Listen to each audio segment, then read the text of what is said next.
charge to make the 2024 Broker Carrier Summit possible, and we are so excited to have their support. In case you haven't heard, TAFS offers much more than freight factoring. It provides a comprehensive support system for trucking companies of all sizes, specializing in fast and efficient invoice factoring with the ability to pay carriers in as little as 1 hour. And TAFS services go well beyond factoring, offering a fuel card that unlocks major fuel discounts, flexible business loans that are designed to cater to the distinct needs of a carrier's operations, a dedicated, responsive client experience team, and much more.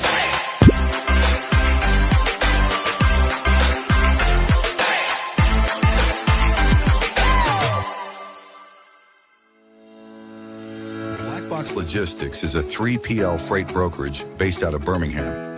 Alabama Black Box Logistics was formed in 2020 by 3 friends, Logan Dyer, William Graves, and Will Hopkins, in a basement office with the goal of bringing transparency around the clock communication and hassle-free customer experience to the table.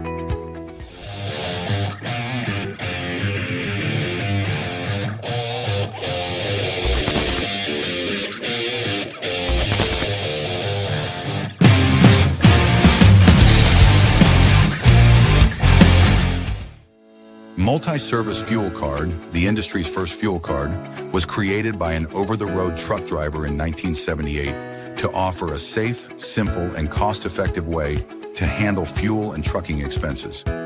Initially, it addressed safety concerns of carrying cash on the road. Today, it combats advanced fraud with best-in-class technical and personal support.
Sales-CRM is built for freight broker and agent sales teams. Manage your shipper prospecting and follow-ups. Organize your carriers in the lanes they run.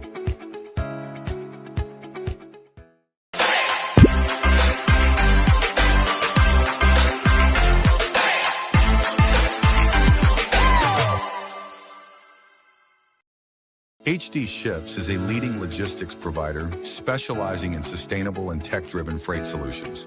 With hubs in Reno, Phoenix, and London, we deliver comprehensive services, including full truckload, expedited cross-border, and intermodal freight.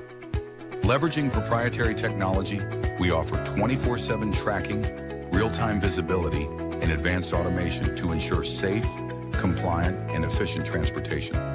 Our commitment to sustainability enables clients to offset emissions through carbon credits, aligning logistics with environmental goals. At HD Ships, we prioritize transparency, reliability, and exceptional customer service, empowering clients to achieve seamless, sustainable logistics solutions worldwide.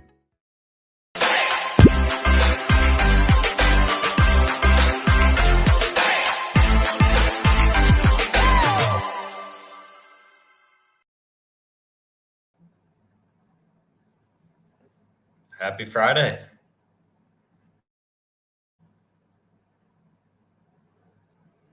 Sorry, I accidentally muted myself. I was going to ask, where are you joining us from?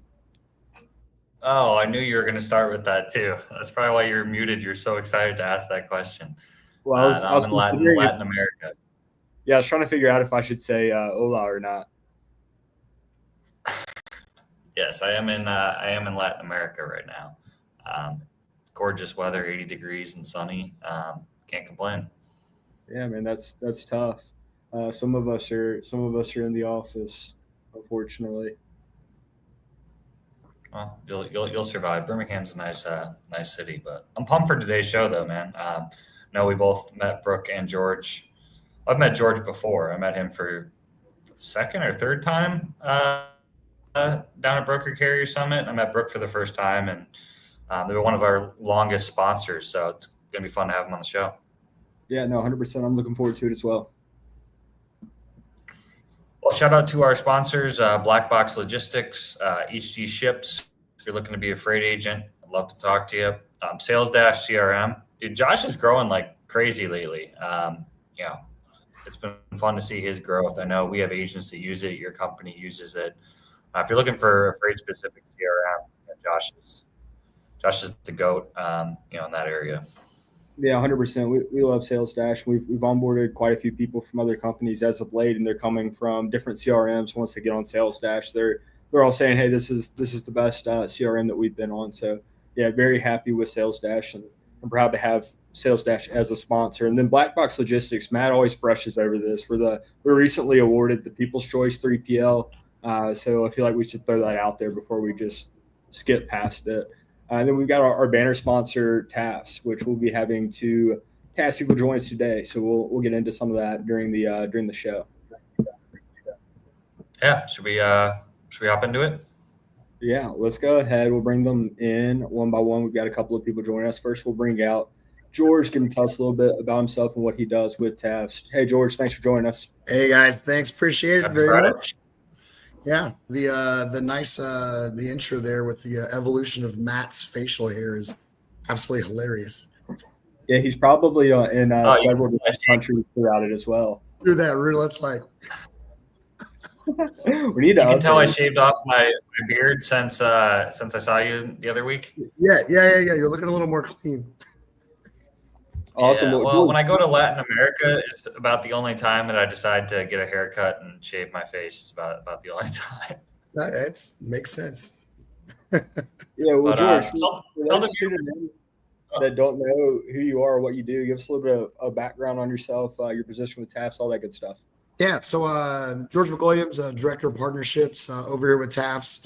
I've been with TAFS since 2014. Took a little break in the middle to do some other things, but back now for a couple, 2 or 3 years. It's been absolutely love it. Love what we do. I love the industry. I've been involved in the industry. Some of y'all may know already, but I've been involved in the industry since I was about 4 years old. My parents were truck drivers. My mom and stepdad were team drivers. My cousin was a truck driver. My uncle's going in 35 years now as a truck driver. So I've been around it my whole life. And once I fell into this, I knew there was no going back. So I was reading something on LinkedIn earlier. It's like once you get in the truck and you really don't get out of it. And true story. Very cool. So when your parents were team drivers, did they ever take you for any hauls? Did you ever ride with them? Yeah, we summer times we would go for usually 2 or 3 weeks. My stepdad would take, so I have my sister. So my sister would stay back with my mom, and my stepdad would take me on the road for a couple, 2 or 3 weeks at a time, and just eating peanut butter and jelly sandwich from the cab of the truck and just rolling down the road, man. It was awesome. Hell yeah, awesome. We'll That was go ahead before and the ELD times too. Oh yeah. Yeah, so that was my stepdad sitting at the truck stop with the phone sitting there calling brokers, filling out logbooks from like a week and a half ago. Yeah. I always crazy. think it'd be fun to work in the industry during that time period. I mean, it's so much different than today, and with all the The 80s was a wild, technology. wild and west, man. Yeah, it was nuts. So I remember the first time I got into when I first got into factoring, I remember having a conversation with my mother and telling her about what we did. And she was like, wow, I really could have used that back in the 80s. She's like, they didn't even know anything about factoring, this kind of work that we do. Just the benefit that my family would have provided for them is just kind of a cool story to hear whenever your mom's like, this is completely a benefit to all carriers. I'm like, well, I think I made the right choice in a career move. Yeah, very cool. 100%. I'm sure we'll get into that more, but We'll go ahead and bring Brooke. maybe I'm delayed out here in Latin America, but I think you are delayed because this has been the most that we started talking at the same time out of any shows in history since this one so far, like the first 10 minutes. we're going to go ahead and bring Brooke on stage. Brooke, thanks for joining us. Hello. Thanks for having me. Yeah, well, for those Happy of Friday. our audience that doesn't know you, if you would, give us a little bit of background on yourself, your position at TAFS, all that good stuff. Sure. Well, first, George, when you came on and you were talking about Matt's hair, I thought you meant Matt and Ness. And I was like, I have a sticker on my phone of Matt's hair like this. So I can send it to you guys after. But he has his own sticker on my phone. I don't know if he knows that, but Do that. yeah, he's kind of wild. After I had like my last or my most recent baby, it was a girl. And, you know, most people are like, oh, congratulations. He texted me asking why I didn't name her Brooke Jr. and why women don't do more juniors. So that's Matt. Question though. On brand. That's a good question. I've never thought about that. Why do women not do that? I don't know, but I didn't want my daughter's name or her initials to be BJ. Yeah. I didn't say it, but well, I didn't even think of naming her Junior, but when he thought of that, I'm like, well, Matt, you should know your last name is a bit wonky. Yeah. Anyway, but I've been at TAFS now 10 years. I'm the chief operating officer here. And I originally started, they were going to launch Salesforce. Previously, I'm a middle school teacher. So my undergrad is teaching K through 12. And they actually wanted a teaching background to come in and teach adults how to use Salesforce, which teaching adults is harder than middle school kids. I will tell you that. Adults don't usually like change. So I kind of got my foot in the door, and like George said, I'm roped in, not getting out. Yep. So that's an interesting progression, right? So teaching background to COO of this very large factoring company. But what I do want you to get you to repeat is that you said that teaching adults is significantly harder than teaching children. Yeah, there's just there's more excitement with children, right? So like the eagerness and the wanting of the change and just their viewpoint on the world isn't totally tainted yet, right? Adults, not all adults by any means, but it is more difficult for some adults to adopt change. And it was really hard for me. I mean, I was at the time 25, never been in factoring, and they hire me, and now I'm teaching people how to work a new product that have been with TAFS for 8 years. They look at me like I have 10 heads. Like, who are you? What do you know? And I didn't know anything, so I don't blame them. Now looking back, I'm like, well, yeah, what was I doing? So. You see a lot of that, though. Brooke stole my favorite job at TAFS, which was new hire onboarding. Damn, Brooke. Somehow I got roped into being, I'm like, I actually really enjoy this. And then Brooke comes along, they're like, oh, we're going to have Brooke do that now. And I'm like, well, that was my favorite part. Yeah, I onboarded clients too and new hires to the company, which that's more HR. So I don't know why they gave it to me, but you know, we did a lot of things that were kind of probably not by the book, but it worked. And yeah. You see a lot of teachers too. I noticed in logistics.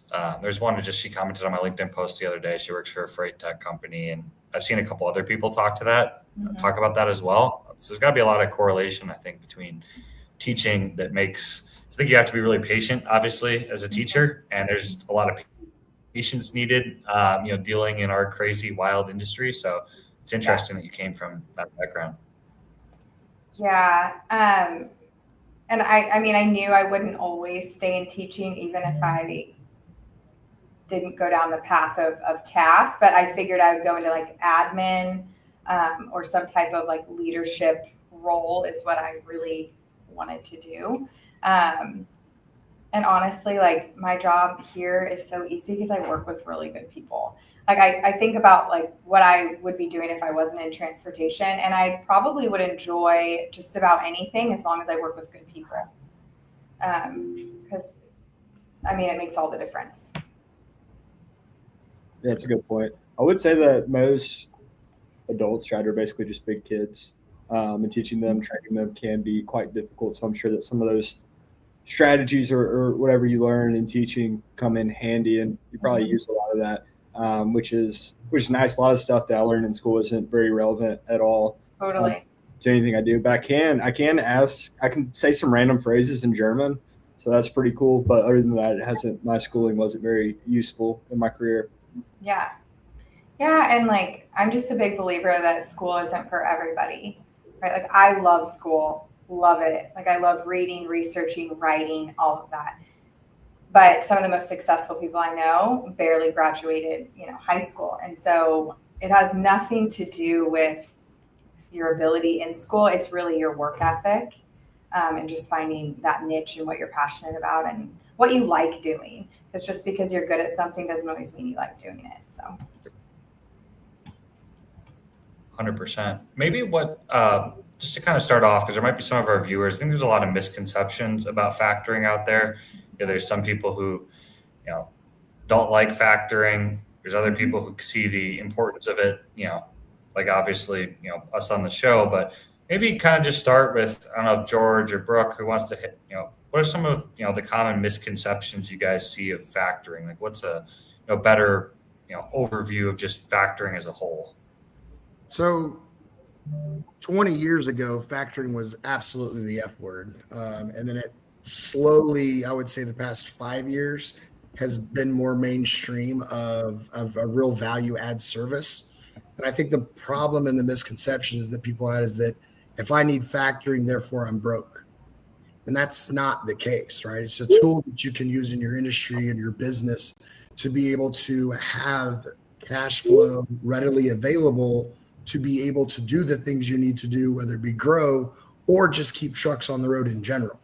And so I think that's where that mind shift has come from, is brokers understanding, shippers understanding, and then trickling into the carriers understanding that factoring's not for a broke company. Factoring's for all companies. And that's really what I've seen over the course of the past 10 years, is that shift of, I can get factoring and no one's going to look at me like I don't have any money or like I'm a dead carrier. Like I'm alive, I'm thriving. I use factoring as a service and a tool for my cash flow needs. And then obviously with the other benefits that you get from it. But that overall has been my biggest thing. Brooke may have seen something a little bit different. But that's been my perception of how things have changed.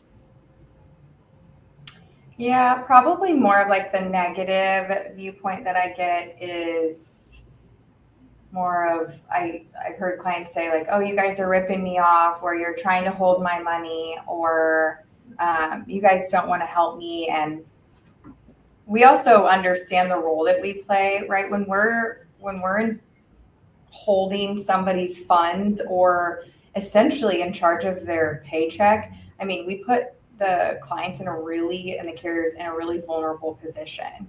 I mean, how frustrating would it be if you think you're going to get paid today and then all of a sudden you don't, because you find out your factoring company was short paid by a broker? I mean, we understand the gravity of the situation. But I think us putting our faces out there and giving that more human touch, also, it does us no good to upset our client, right? If we didn't lose clients, we would be the number one factoring company, right? So it costs us more to lose a client and have to go and make up for a new one. So we try really hard to make sure that we're taking care of our clients. And I think I've also learned in this industry, like working on the factoring side, sometimes I'm like, we got short paid by the broker or the shipper, so how come they always win in these situations? And then the carrier at times feels like, okay, I just got, ripped off by the broker or the factoring company. And then I, talk to the brokers and they're frustrated because they want something back from the factoring company that they sent that they shouldn't have. Like, I've kind of learned, or double brokering, right? The brokers can get ripped off in that situation.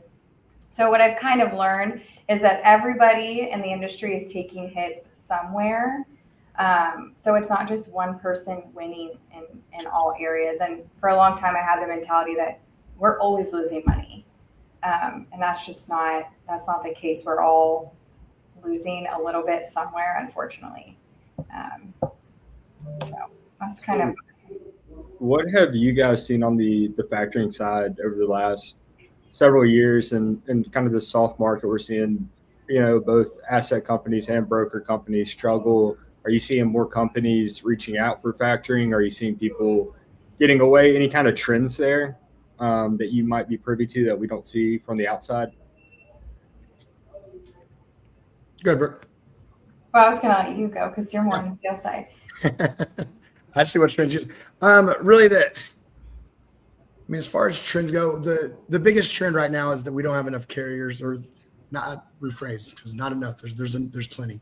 There's not a lot of new authorities that are joining, which I think is it's a byproduct of correcting itself from 21, 22, and 23. So we're in this correction mode. So we see numbers go down, but when we compare them to numbers from 2019 or 2018, we're still up on those numbers. Yeah. So it's a mind shift of figuring out like, okay, well, the trend is that we're down. Well, the trend isn't necessarily we're down. I think the trend is that we're correcting ourselves, the industry as a whole. Obviously rates are down, but if you go back and compare rates from 10 or 15 years ago, rates are up. Obviously inflation's up as well, but there's a yin and a yang to this bubble that we went through in 2020 and 21 and 22 that we're paying the Pied Piper for it now. Yeah, that makes sense. And I think with any of those trends, right, it just depends how you look at the frame, right? If you zoom out far enough, it might be up, whether you're looking 6 months, a year, 2 years, 4 years, 10 years, 20 years, and then all the different nuance of, inflation versus price of diesel and all of that. But I think that it was well put to kind of say it's more just kind of correction phase, and it's not really a V-shaped or anything dramatic. It's just kind of say it just is what it is has been for quite some time. Well, yeah, so what do you guys see on your end as far as like trends with the carriers and the customers too? So what I'm seeing I'll just speak for the Birmingham market where I am. We're seeing a lot more brokerages start to struggle, which previously it was carriers left and right. And yeah, there were some big name brokers, some digital brokers that make the headlines. But the brokerages in Birmingham that have gone under in the last month or two have been tied to assets. So what we've seen is profitable brokerage, trucking company losing money, brokerage kind of keeping it afloat for a while, and then maybe some variable costs come due, maintenance or something, and eventually the assets bleed the brokerage dry, going under. So it's kind of to my point earlier, we've onboarded a lot of, when I was talking about sales dash, we've onboarded a lot of people from companies in Birmingham that, they're pretty stout and older companies. Montgomery Transportation's a big one, 500 trucks, pretty large brokerage, BSF. And then there's a lot of rumors about some other ones that have been in business for quite some time. So that's been the most interesting thing to me lately is the brokerages kind of taking the hit, I guess, because it's the carriers has been kind of in the news and you see it left and right, but not so much the brokerages of this archetype that I've seen at least. Do you feel like because of some of those larger brokerages, so like Surge, Convoy, although they're kind of up and running, but Meadowlark, Yellow, all of them, that you saw a lot of brokerages start once they closed? No, I don't see. Are you asking if brokerages start once those companies go under? Yeah, like we tend to see a little bit of influx of new brokers asking for credit from TAFS, like within a few months of some of the larger brokerages closing, like Yellow and Surge and all of that. So I personally don't see that. I'm not saying that it doesn't happen, but from my perspective, at least again, like what I have visibility to and am aware of just for my interactions is a lot of other companies absorbing that talent. So for the most part, if and when that company goes under, the majority of those people are finding a landing spot pretty quickly to another company. So again, for those companies in the Birmingham area, those employees, when they find out, they're contacting other brokerages in Birmingham and onboarding. So we're kind of seeing it I don't know, other companies absorb that talent and that headcount. And even the trucks. So it's like Montgomery, 500 trucks. And then a lot of people will say, oh, like that's 500 trucks out of the market. Not really, because like a lot of those trucks just go over to say like P&S and they're still on the road. They're just under a different MC. So Yeah. Yeah. Does that answer your question? Yeah. Yeah. I mean, we all see different, viewpoints of it. We see it, and we see a lot of if somebody's opening up at least I just keep speaking about Birmingham because it's where I am. If anybody's starting a brokerage, it's usually No, we see them really small too. Yeah. That's nuts, actually. Matt had to leave the country to get away from where he's from. But what I was going to say, if y'all get me off track, just throwing strays at me about Birmingham, which isn't a small market. It's the Pittsburgh of the South, the Magic City. Everybody should come visit. But what we see a lot of Birmingham is if somebody's going to open up a brokerage, it's not new authority brokerage. They're just going to go open up an agency and they'll scale the agency. So what you see on LinkedIn and these social media platforms a lot is it's like solopreneur, work from anywhere, solo shop, agent. In Birmingham, people will hire under them and have sub agents. So that's how Black Box got started, agency, and then we scaled it to, I don't know, like 50 people, and then we went out on our own authority. So you see a lot of that. So it's not new brokerage authority, but it's new shops under existing brokerages. Birmingham, let's talk about this for a second. It's not a small market. Well, maybe I see it a little differently because like I'm recruiting people from other programs, other brokerages all the time, and seeing a lot of companies struggling to pay, carriers right now. Some large companies as well, the mid-size. That's been a big reason. Sales reps have been wanting to move from brokerage to brokerage that I've been seeing. But I'm kind of curious, does that come up much, George, on the sales side? Do carriers get upset like, hey, they've been working with this broker for 5 years, and now all of a sudden this broker is rated a F with TAFs, and they can no longer factor with them, and it's like they get some great loads. Is that coming up more often? Because I'm seeing more companies struggling financially right now, at least on the recruiting side. I don't know much about Birmingham. It's probably like 1/100th, maybe 1/500th of the whole market, but just talking about it in general. So I don't know if I see it more frequently, but I think the tragic part is that when somebody has been running with somebody for a while, and then all of a sudden they go out and try to factor another load, and just like Brooke had mentioned earlier about holding money or this and that, the tragic part is that we get kind of stuck in the middle of somebody who's been approved for a long time, carrier's been running with them, and then all of a sudden they go to check credit or they go to submit an invoice, and that carrier's no longer approved. And they're like, well, that can't be. I've been doing all this work with them for 2-3 years, whatever. That's probably the most heartbreaking part because they're expecting that debtor to pay. They've got a relationship with that particular company. They've got a relationship with us. And now here we are telling them, hey, this person, they don't pay their bills. And I hear a lot whenever that comment's made is, well, they pay my bills though. Mm-hmm.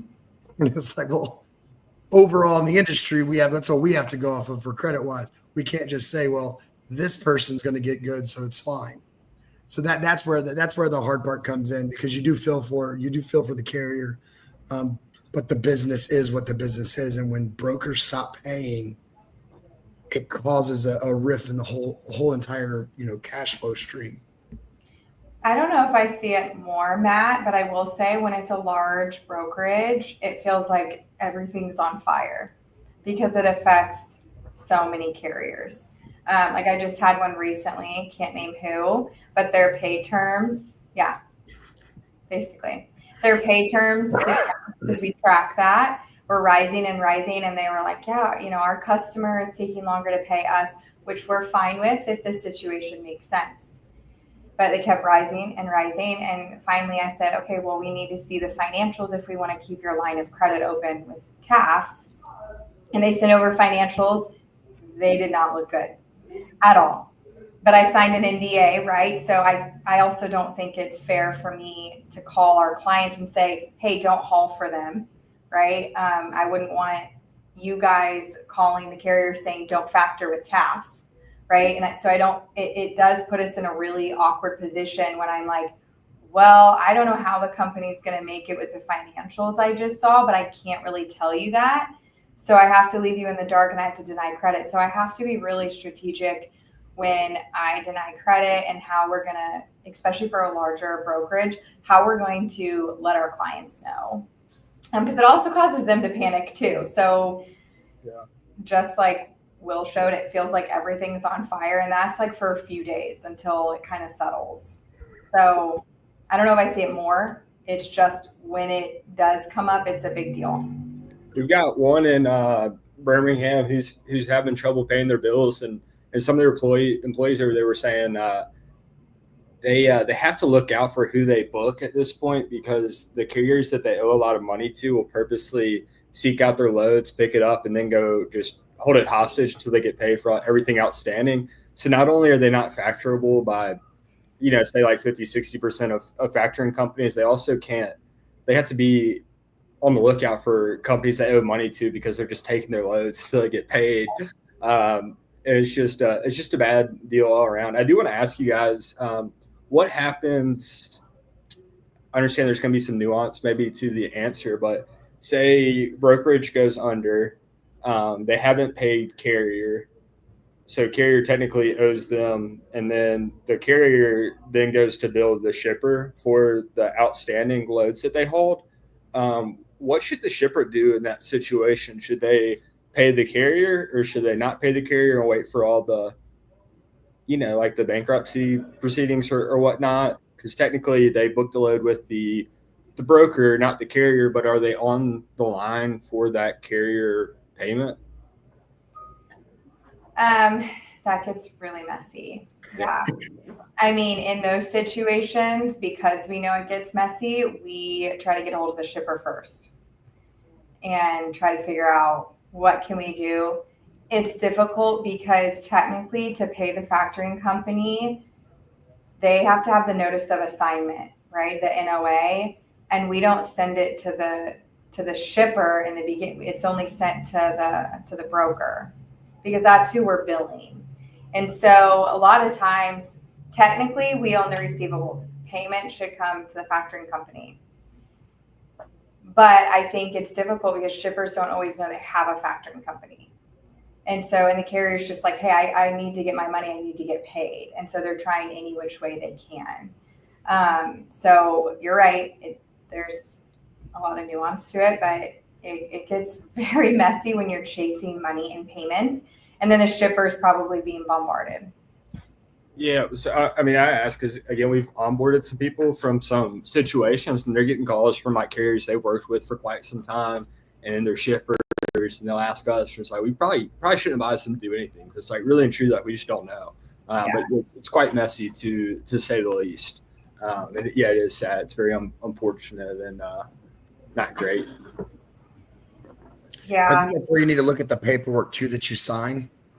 What's in your broker packet? What's in that shipper's packet? What's on your POD? What's on your rate confirmation? Really dig into that and figure that, Pat, make sure you've got a good idea especially if you're starting a new relationship with the debtors, make sure you understand what's in their documents.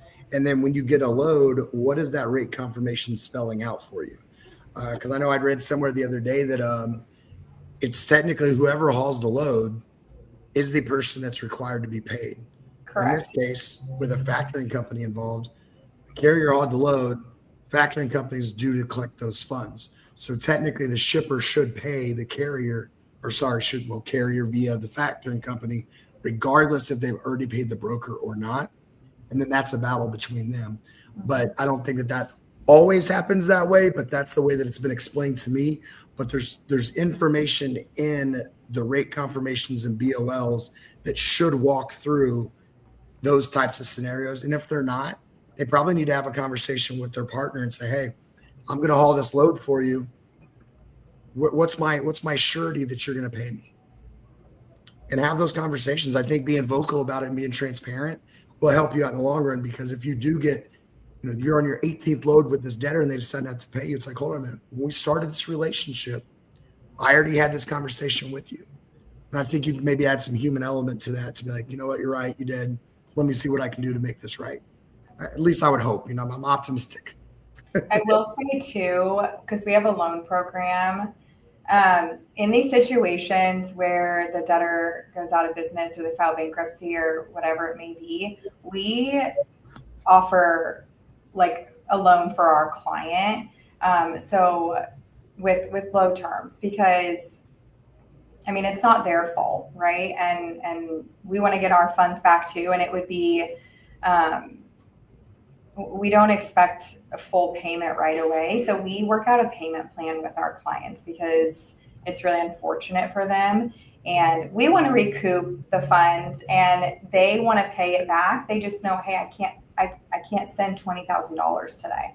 And we're well aware of that. So we work really hard on coming up with a payment plan that our clients are comfortable with, that is sustainable for them. Because if I say, well, you need to pay $1,000 a week until you get to the 20,000 and they can't afford $1,000 a week, that's not going to help anybody. So we do help out our clients quite a bit. Like Zoom just went bankrupt, right? We have quite a few payment plans going on that our carrier said, what do you feel comfortable paying? As long as it's not like, $10 a week. I mean, we want them to feel that it's sustainable to keep running their business. I had a customer go bankrupt, and they just because you said $10 a week, they had like offered to like make these like homemade bracelets, and we're gonna send us $20 a week. And it was like 70 grand. We were just like, no, what are you talking? It was bracelets. Yeah, it was strange. It was like, yeah, like, well, like my wife like makes these things. We're gonna start selling them. We're just like, I don't think that this is gonna work. Well, $20 a week, by the time you send that payment and then we have to process it and apply it and do the accounting, I basically lost it. Yeah, well, yeah, we didn't. Well, we didn't agree to the $20 a week, but I just thought it's not 20 years. Like, gosh. Yeah, it's very sad that You probably that agreed to more. crazy. No, I wanted some of the bracelets. They're very neat. But pivoting a bit, are you guys getting a little bit tighter with your credit terms? Not credit terms, but I guess the credit that you're extending to brokerages and everything, like in these times with the, I don't know, like more double brokers being out there, more thefts, more companies struggling. Are you kind of tightening up on what you're extending to brokerages or doing anything different, or is it just nature of the beast in factoring? I don't think we're tightening up. I mean, I feel, knock on wood, that a lot of people have actually gotten better at identifying double brokering, like all parties involved. The carriers have gotten better. We've gotten better internally. And same with the brokers out there. We're not really changing a whole lot. It's no fun when one person ruins it for the whole class, right? And so we can't hurt others around us because we got burned by one person, because that's not the norm. So how is it going we're talking a lot, I guess, on the brokerage side and financial side, but what about on the factoring side, on the sales side seems as competitive as ever as well. There's so many different companies. Like, what do you guys kind of do as, we talk about you guys all the time as our sponsors and what we think, stands out, but you guys obviously work there. I mean, what's kind of the sales been like lately in this type of market, with factoring, with trucking companies struggling more, and how are you guys, what are some differentiators, for TAFS, out there in the market? Well, I think one of the biggest things that we've done, and we're going to continue to do, is really put a name and a face to who TAFS is, and then who we're going to be in the future. That's one of the biggest things that we do. As far as attending the shows, where Matt, you and I met a couple years ago, it's doing those types of things that really allows us to be unique. Because we're all going to have rates, we're all going to have this, we're all going to have that. There's all these things that are going to be involved with factoring. If we can be the best at our services that we can be, but also be personable and transparent in what we do, building the relationships and the partnerships, I think, is truly the most beneficial thing that we have done over the course of the past 10 years, versus maybe some competitors that are really strictly a numbers game. It's not about the relationship, it's more about the numbers. That's what I see whenever I'm out on the road and talking with other people in our industry in general, not just carriers, not just people that we work with on factoring, but folks like you and Will. I mean, it's these kind of relationships that help us be able to say, hey, you don't trust TAFS, you don't understand who TAFS is, you want to see, we're going to be on this podcast, we're going to be at this location, we're going to do this. Come shake my hand, say hi. If you're mad, come up to me and tell me why you're mad. Well, let's work through it. So we don't shy away from computers or this and that. We're out in public. We're here. And if you need me to come to your house, I'll come to your house. Let's hash it out. Let's figure out what's going on. Let's help each other. That's very cool. I also think that you guys do an excellent job with your website. You get a lot of just educational content information. It seems like even if like somebody's not looking to buy, feels like you are the type of people that would sit down with them and explain it. Like what factoring is, the ins and outs of it. I don't think that everybody would do that. I think consulting on our sales team and the message has been from the very top all the way down to a very first day, employee. The message is there. We're here to consult. We're here to make sure that we are delivering a consistent message. So whether it be me on here or Ryan or Jeremy or somebody else in our office in a leadership position, you're going to probably get a roundabout way the same exact message that I'm giving you right now, which is we consult. We don't teach our salespeople to sell per se. We teach our salespeople to talk to carriers, to get to understand their business, find the need, consult with them on, hey, here's what I see in the market. Here's how things are going. And then work on, if there's an opportunity there, work on getting them set up for our factoring services. But we're not a great fit for everybody, right? There's certain type of companies that we don't sign. But even if we're having a conversation and we know we can't, close that deal, we're still going to have a conversation with them and try to help them out and try to guide them the best way we possibly can. It's not about numbers per se. It's about really building that relationship and trust so that if we tell them, hey, we can't get you signed up or this isn't a good fit for us, maybe they've got 5 other people that are like, you know what? They were truthful with me. They were honest. Here's what they told me to do. They didn't even want me to sign up with them. They didn't pressure me to sign up. Those 5 guys may not be your new customers. So you got to look at, it's not just the person that's on the phone. It's who else do they know? And that's where you make your biggest impact, I think. How is that? Or go ahead. Sorry, Brooke. George is more like, so he is intertwined with sales quite a bit. I'm more on the retention piece, and kind of to spin off what George said, it is the relationships and it's the easy access. I text with a single client every day, usually multiple clients a day, because I know we have great competitors. I do. And they do great things, and sometimes their technology is better than us, and sometimes they do certain things better than us. And I'm well aware, but I want our clients to feel that I'm willing to help them, that we are willing to help them, and that I care about them. And some of them I've met some of their families, and that's important because they can go somewhere else. And so, what are they going to get from us that they don't get at our competitor down the street? And we're hoping that's a relationship.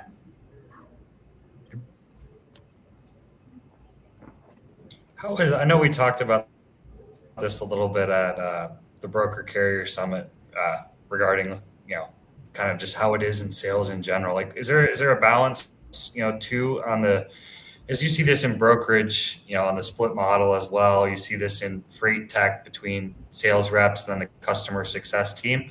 Is it a good amount of balance? I guess a question for both of you guys between, selling and, pitching the client, on task, but also making sure, hey, what we're saying, we're going to be able to be fulfilled so we can, keep the client, long term. Is that something you see a lot in the factoring industry, maybe from competitors too? They make a bunch of false promises to a big carrier, and the big carrier, none of it comes true, and then they want to, leave to come to TAFS. I guess maybe a question for both of you guys, maybe if you want to hit on. Yeah, all those things are true that you said. If you're not transparent and you're not upfront about what you can do and what you can deliver, and you're only out to get a sale, Eventually, some point in that relationship, and probably the first 6 months, something's going to happen, and you're going to get called out on it. So I used to tell people whenever I was when I was a sales account manager when I first started, I used to tell the clients that I would sign up. I was like, look, the one thing I don't want to do is tell you something right now, and then in 3 months have you screaming at me just so I can close the deal. Like that's not. I don't operate that way, and we try to make sure our team. But the people that come over to us on the buyouts, it's almost always because they didn't either understand or they weren't communicated with about a certain process or processes, and it gave them heartburn for their business. So one of the great things that we do is whenever we are talking with somebody that wants to come over from another factoring company is we dig in, figure out, okay, what is the challenge? What are the issues that you're having? Why is it that you want to leave? Because if it's a verification thing, or if it's a processing thing, or a website thing, or an app thing, okay, which thing is it? Because if ours is identical or our processes are similar, you're going to have a bad experience with me too. So how can I figure out what the issue is and the challenges? And then before we sign you up, we then go to our operations team, which is the nice thing about our sales and operations. We work very closely together. You know, I can go to Brooke, I can go to our other operations managers and say, hey, here's what's going on. Where do you think our holes in this are going to be, right? Because I'm not an operations professional. I leave that to the experts. So that's where I'm like, I'll get the information, present it, and then allow our team to say, okay, here's what we can do, but we're going to fail on this too. So make sure they understand that this piece, it's not going to work either way. And then you present that with them and you say, hey, look, if you want to come over, I'm happy to have you. This piece is going to be always the same way, but the rest of it, we can probably have a better client experience for you on. And then leave that up to them on whether or not they want to make that transition. But I think that's the biggest part of it is just being open and honest with people and really getting to understand their business is the strongest part of the relationship that we can have with our carriers or with our broker partners. That's cool. It sounds like more of a consultative approach rather than a hard sell gotcha type thing. Oh, yeah. I've never sold a factoring contract a day in my life. I've provided a lot of benefits to a lot of people. I've never sold anything. I've just provided benefits and they've agreed to sign on. Yeah. Well put. It sounds stupid or cliche, but I'm like, that's truly how I feel. I wouldn't have done this business and I wouldn't have stayed in as long as I had if I thought I was just selling just to sell. Yeah. That makes sense. No, I don't think it's cliche. I think it's a breath of fresh air, really look at it through that frame and perspective. Even to your point earlier, when you described the business to your mother, who then said, you know, this would have been great for us to have back in the day. So, no, I think that's very organic and just real. So, no, I appreciate your take on that. Matt, I know you've got a hard cutoff, guys. So, I guess if there's any final things that we want to get into real quick, I think we got to be done within 5 here. No final takes, nothing. I mean, you guys should come up to Kansas City for a Chiefs game. Right? We would if we ever got about. Actually, I came to a Chiefs game with Matt and JJ. I was up at the TAFS office last year. That was what, 2 years ago? 1 year ago? That was actually about exactly a year ago. Yeah, I thought that was last year that I saw that you guys went to that. Yeah. No, I'd like to get back up there if I ever get an invite. Tell Matt when you guys see him to invite me back up there. Yeah. You guys got to come down to the Magic City, even though everybody just wants to shit on it. It's a great town, great city. I've been to Birmingham one time. Well, let me tell you a story. I've been to Birmingham once. I was 21 and I traveled for a mutual fund company. I did internal audits, like SEC audits. So I go through paperwork. It sounds cool, but no, you're literally just sitting there going through desks of paper and paper and paper. Sounds awful. The cool part about it is I was 21 and they gave me a corporate card and said, go travel the country. That was awesome. But I went to Birmingham and I distinctly remember this just because it was so hilarious that I go to this mutual fund office, which is a little small 2-person office, do my job. It's about lunchtime, nowhere to eat because it's outside of Birmingham. There's nowhere to eat. So I'm like, well, there's a Dairy Queen down the street. Well, the only rental car that the Enterprise had was a ginormous brand new Cadillac. So this would have been like 2001, I think. 2001, 2002. So it's just this large mammoth Cadillac. And here I am, 21 years old with my dress clothes on, pulling up to this Dairy Queen that had a dirt driveway and getting out in this ginormous caddy and outside of Birmingham. We've come a long way since 2000. Oh, man. I mean, it's a completely different city. It's night and day. Have you been there your whole life? No, I'm actually from Jackson, Mississippi. Okay. Yeah. Yep. And Matt, where are you from? I'm from Minnesota. I'm actually kind of curious, you guys. Maybe you can answer this question. So, out of Tennessee, Minnesota, or let's just say Chattanooga, Minneapolis, and Birmingham, what's the ranking of like where you guys have the most clients out of those 3 big cities? If you had to put them in 1 to 3. I don't think Minneapolis is up there. Chattanooga, maybe. Tennessee-ish. I don't see a lot of Alabama carriers. At least Chattanooga beats Birmingham. Maybe not Minnesota, but at least Chattanooga does. Yeah, we don't have a lot of Minnesota carriers. We don't have a lot of Minnesota partners either. We don't have Tennessee probably. There's just not a lot in Minnesota or to do in Minnesota. Mm-hmm. Why would you go to Minnesota? Target, General Mills, there's some big shippers headquartered there, Will. But Are you still living in it's Minneapolis? No, Matt's I'm living in Tennessee now, but I'm in Latin America at the present moment. So I think I spent 5.5 months last year in Latin America. So Do you have a ticket where I live back is kind of or no? yeah. You have to have a ticket back here for where I'm in. When you enter the country, you have to have a ticket back. But I mean, when I come back, I could obviously extend that or come back earlier. But we've enjoyed having you guys on. We look forward to seeing you guys again in the future. And this hour kind of flew by. It really did. Yeah, appreciate the time, guys. Hey, if anybody wants to get in touch with you guys, talk factoring or anything else, where's the best place for them to find you? LinkedIn. Awesome. What's up? George McWilliams on LinkedIn. G McWilliams at TAFS. Good deal. All right. Well, thanks, guys. Yeah, appreciate you making time for us this afternoon. And yeah, we'll talk soon. Hey, appreciate you guys. Thanks, guys. All right, dog. That was fun. We missed the question there, but maybe we can send that to Brooke and George to answer. But there's a question that came in at the end. But yeah, shout out to our sponsors, Black Box Logistics, as Will says, the people's choice. That is debated if you ask other people in the industry. HG Ships, if you're looking to be an agent, reach out. TAFS, we just had them on. They're a banner sponsor. Great people, as you can see. And Sales Dash, the OG, Will's company uses it. We use it. We have agents who use it. Great freight specific CRM. And yeah, we'll be back next week.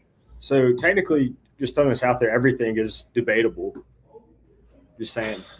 All right, we'll be back at next week. One of those guys is debating if the sky is blue. I'm at